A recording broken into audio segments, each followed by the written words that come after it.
और चलिए अब आपको सीधा ले चलते हैं महाराष्ट्र के लातूर, जहां पर प्रधानमंत्री नरेंद्र मोदी चुनावी जनसभा को संबोधित कर रहे हैं। इसे मैं ब्याज समेत विकास करके लौटाऊंगा। आपका ये आशीर्वाद ही है जो मुझे निरंतर काम करने के लिए प्रेरित करता है। आपके इसी विश्वास ने हमें बड़े लक्ष्य हासिल करने और बड़े संकल्प के लिए काम करने का साहस दिया है। वैसे भी लातूर और आसपास का ये पूरा क्षेत्र बड़ी बड़ी आपदा से टकराने की, हर संकट का सामना करने की और फिर से खड़े हो जाने की प्रेरणा देता है। साथियों, छत्रपति शिवाजी महाराज जैसे महाराष्ट्र की धरती के महान शूरवीरों ने जिस प्रकार के स्वाभिमानी और शक्तिशाली राष्ट्र की कल्पना की थी, ठीक उसी रास्ते पर आज भारत चल पड़ा है। साथियों, 2014 में आपके सामने हम कुछ लक्ष्यों को लेकर के आए थे। इन लक्ष्यों को प्राप्त करने में आपने मेरा जो सहयोग दिया, जिस तरह बड़े फैसलों का समर्थन किया, मैं उसके लिए आज आदरपूर्वक, नम्रतापूर्वक आपका आभार जताता हूं। भाई और बहनों, आपके इस चौकीदार की 5 वर्ष की सबसे बड़ी कमाई है विश्वास। जो हुआ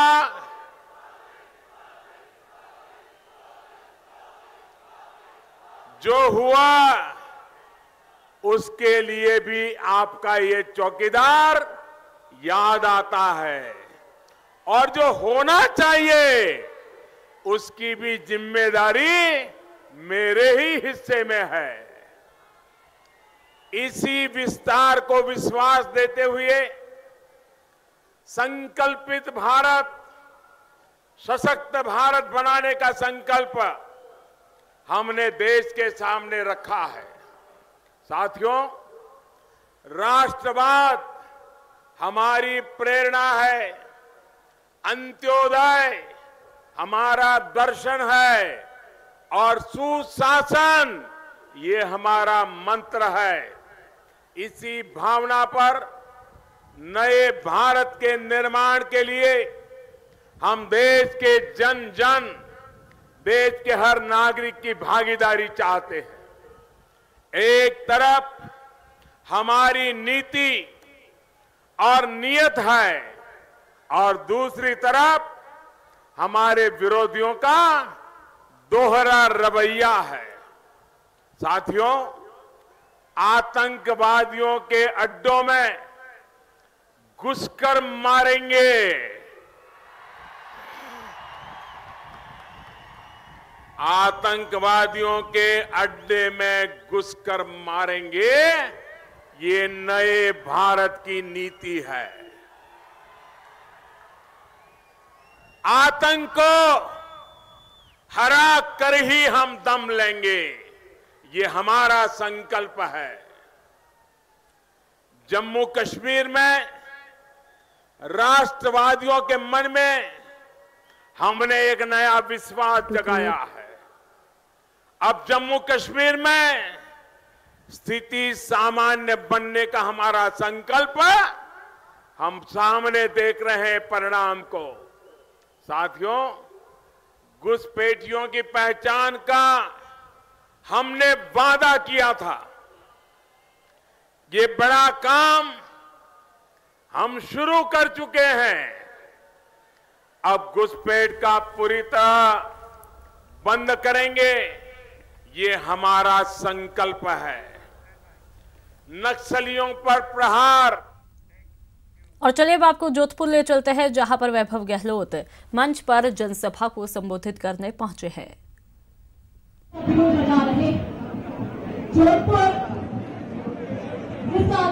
राजस्थान की राजनीति के अंदर अपना एक स्वाभिमान रहा, अपना एक हस्तक्षेप रहा। और मैं मानती हूँ कि आज का ये पल कांग्रेसियों के लिए भी,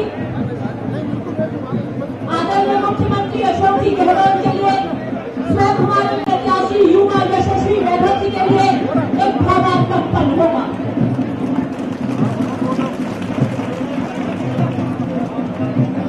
वर्षों पहले स्वर्गीय परेशराम जी बरेगा और कांग्रेस के वरिष्ठ नेता एक युवा चेहरे में नेतृत्व की क्षमता देखकर इसी जोधपुर सीट से अशोक जी गहलोत को लेकर आए थे।